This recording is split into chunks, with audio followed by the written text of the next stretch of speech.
companheiros de aventura, tudo bem? Sejam bem-vindos a mais um Teorizando com Tsuki. Bem agitada essa semana com vídeos, né? Pois é, né? Depois eu explico para vocês por que está sendo assim. Mas hoje eu trouxe para vocês um vídeo muito especial, muito bacana, que seria também uma continuação daquela série de vídeos que eu chamo de Teoria 21, né? Que é a teoria das 21 folhas. E hoje vamos conversar um pouco sobre os símbolos que existem no mundo de One Piece.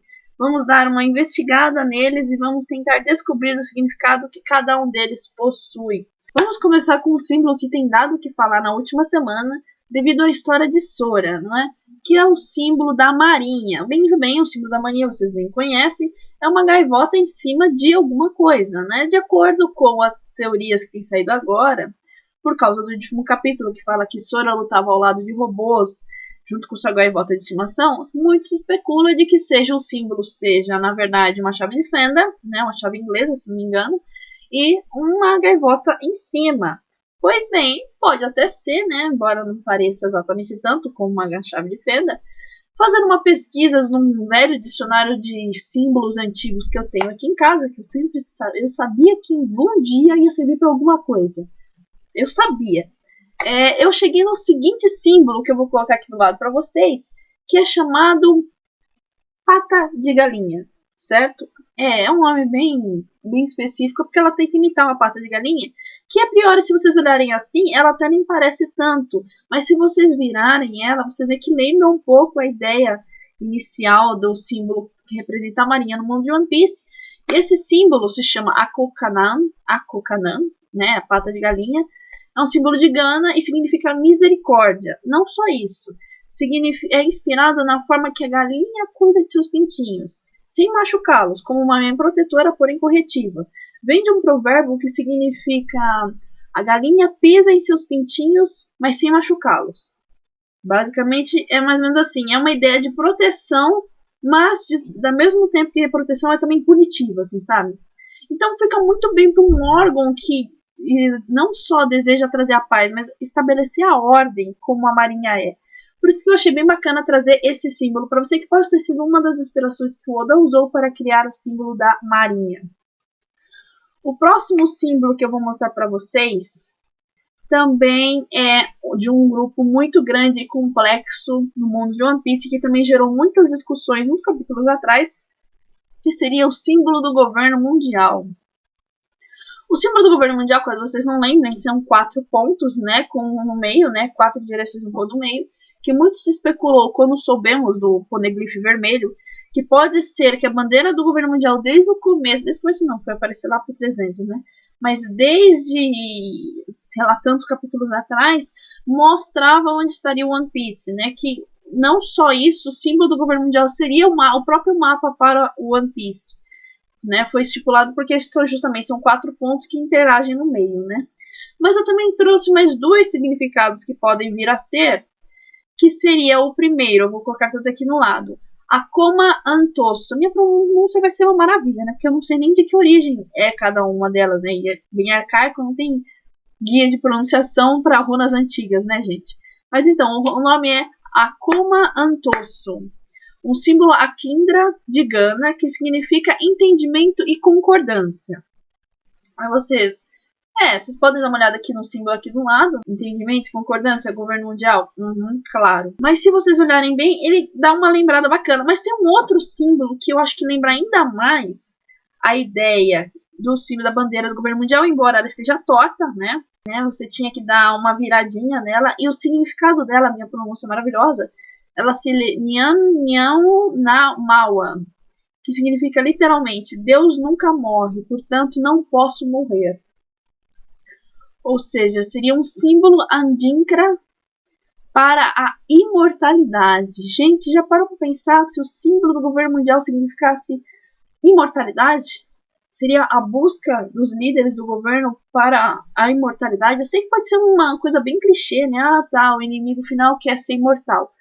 Mas se você levar em conta as frutas que nós, por exemplo, temos o Kaido, que supostamente é imortal, temos a fruta do LOL, que traz essa possibilidade, né, a juventude perene, certo? Temos a Bonnie também, que parece estar sendo perseguida pela marinha, e ela também tem uma fruta que rejuvenesce, então meio que dá essa ideia de imortalidade.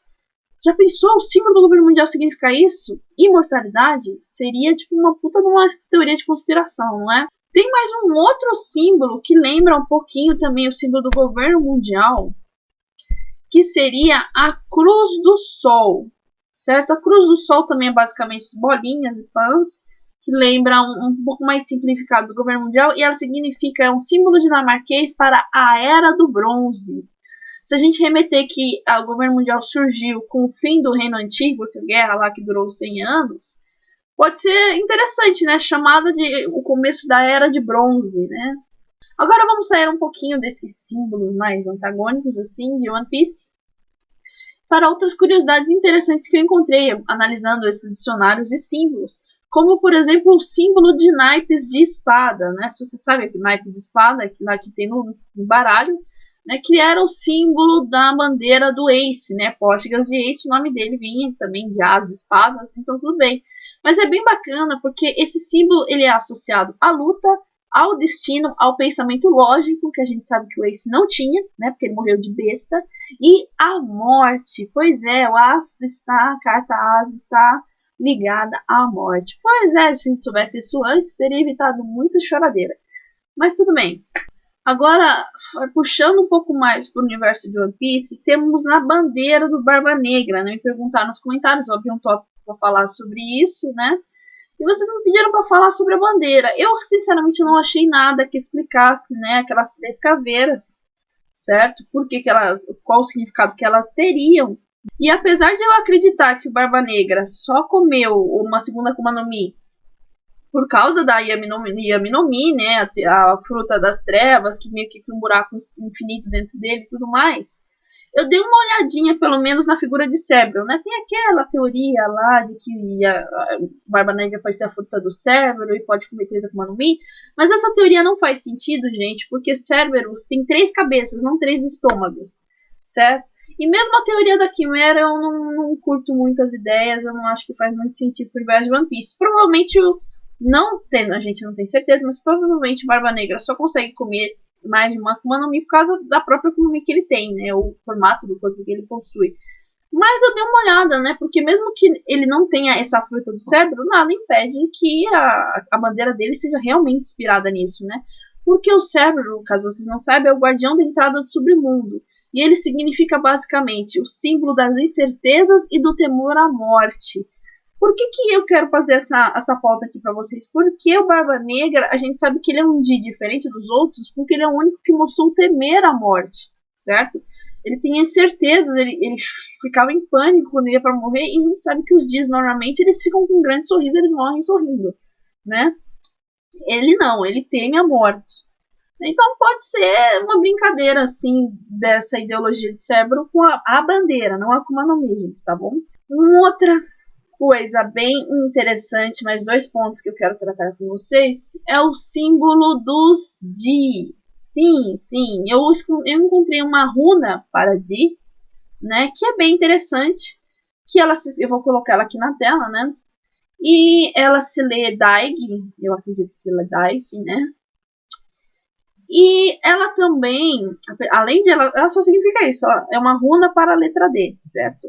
Mas, se você virar ela assim, ela vira runa para tempo, né? Porque ela vira tipo uma ampulheta. E também é um símbolo arcaico para Yin e Yang, ou seja, aquele símbolo chinês do bem e do mal. Né? É bem bacana a gente fazer esse paralelo com os os inimigos de Deus, dos deuses, uma coisa assim, né? Essa coisa de Yin e Yang, bem e mal e o equilíbrio, né? Mas tem uma outra runa antiga para os Dis, que essa eu vou fazer um vídeo só para ela, que eu acho que foi nessa que o Oda se inspirou, mas eu vou deixar um vídeo exclusivo para isso. Continuando, o último símbolo que eu quero tratar para vocês é a tatuagem do Dragon. Pois é, gente, vocês veem o Dragon, ele tem uma coisa meio assim, que lembra essa runa do Di, né, que vocês vão mostrar que lembra, só que era fechada, né, do Dragon é aberta, né, mas basicamente é muito parecida, com várias ampulhetas abertas assim no final. E eu posso ter encontrado um significado para ela, gente. Encontrei até 2, como se fosse a junção de 2 runas. O símbolo é mais ou menos esse aqui, se vocês forem ver que ele tem assim no olho, certo?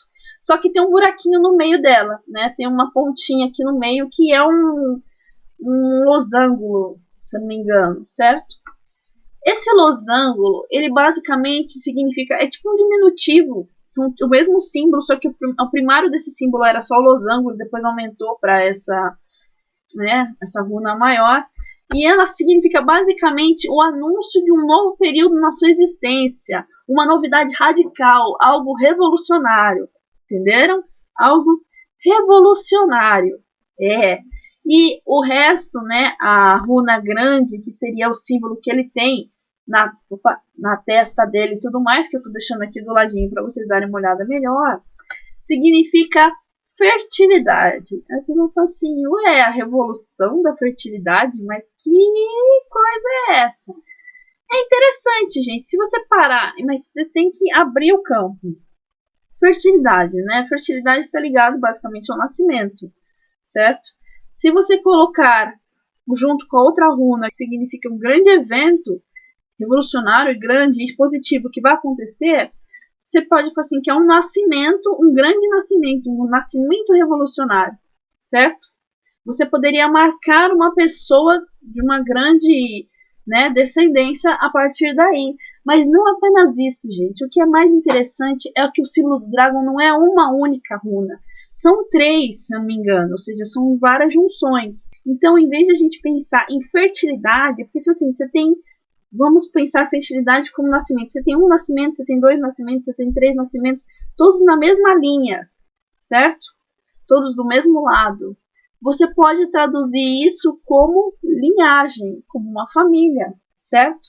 Uma família que tem a runa central de grande evento, de grande revolução, uma coisa boa que vai acontecer para conseguir encontrar. Até tem uma outra parte assim, aparece um período negativo seguido de um positivo, afastando as tormentas para dar lugar ao êxito, certo? Um grande acontecimento positivo. Você poderia dizer que o símbolo dele significa como se fosse uma linhagem grande, uma linhagem importante que irá trazer algo maior ao mundo, algo bom e revolucionário ao mundo, né? Essa é uma tradução que a gente pode dar ao símbolo que o Dragon possui em seu olho, o que faz todo o sentido, né? Um símbolo que significa a linhagem que ele, de onde ele vem, né? Com essas teorias dos dias, a questão do século perdido, o que o Dragon sabe sobre tudo isso, né? A linhagem e mais esse símbolo do centro que significa algo grande e bom que vai acontecer. Muito bem. Sim, antes de acabar o vídeo, só mais umas 2 coisas que eu queria apontar para vocês, seria a suástica suméria. Porque teve um problema por causa do símbolo do Barba Branca, certo? O símbolo do Barba Branca, ele era basicamente um símbolo da suástica. Só que as pessoas deu um rolo tão grande, que o Oda teve que mudar, né? Se você pegar as versões mais antigas do mangá, você vai ver que nas costas do Ace a tatuagem é a suástica. Só que, gente, a suástica nazista, ela é o contrário e torta, né? A suástica mesmo, que estava usando a bandeira do Barba Branca, é um símbolo extremamente antigo, assim, datando da primeira civilização que se tem em história, já usava ela, basicamente, sabe? A suástica suméria, que ela só significa coisas positivas. O sentido primário dela, para vocês terem ideia, era suás e tika, era uma coisa como bem-estar, entendeu? Tanto que é usado em deuses, é usado muito no hinduísmo, e mesmo assim, porque o Ocidente ele associa com o nazismo, o que é uma coisa bem triste, porque é um símbolo, o original, vou colocar aqui na tela também, é uma coisa muito positiva, né? Por causa disso que a bandeira do Barba Branca foi alterada para uma cruz, certo? Com o rosto dele, né? Com a caveirinha dele. Por que a bandeira do Barba Branca, em vez de todas as outras ser um X, ela é uma cruz? Para manter a ideia original da bandeira, né? E a última também, vocês me perguntaram aqui nos comentários o símbolo do LOL. Gente, o símbolo do LOL é muito simples, né? A Jolly Roger dele é basicamente o sorriso do coração, né? Que é aquela lá, quero que ele me lembre com um sorriso. E um vírus, né? Se você for parar uma bolinha e tem vários símbolos de fora, assim, sabe? Que é o símbolo de um vírus, porque ele é um médico, então ele fez essa brincadeira. O último rosto que ele viu por coração, né? A última expressão dele, mais essa ideologia com a medicina, certo, gente? Eu espero que vocês tenham gostado, espero que tenha ficado um pouco claro, né? Junto com as imagens vocês vão entendendo. Esses são alguns sentidos que eu encontrei, né? Alguns símbolos que eu encontrei em dicionários, entre outras coisas, que podem traduzir algumas ideias que o Oda possa vir a ter. Então é isso, deixe seus comentários aqui embaixo, suas opiniões, o que eu posso estar melhorando, né? Se inscreva no canal. Não se esqueça de conferir os links abaixo dos nossos companheiros, nossos líderes de frota. Acompanhe a vaquinha, né? Ajuda para me comprar um material melhor pro canal, né? Uma filmadorinhazinha bonita nova. Também confira o trailer de uma história que a gente está fazendo junto com as alianças, que também está aqui na descrição. Também queria aproveitar para desejar feliz aniversário a duas pessoas muito especiais. Ao Luffy, que faz aniversário hoje, né? Dia 5 de maio, dia das crianças. E a Robin. A Robin? Sim, a Robin, a CDC da página Teorizando com Tsuki. Se você ainda não faz parte da página, entra lá que a gente tem umas postagens muito boas e você vai gostar bastante. Pode acompanhar mais de perto o nosso trabalho. É isso, gente. Muito obrigada e nos vemos no mar.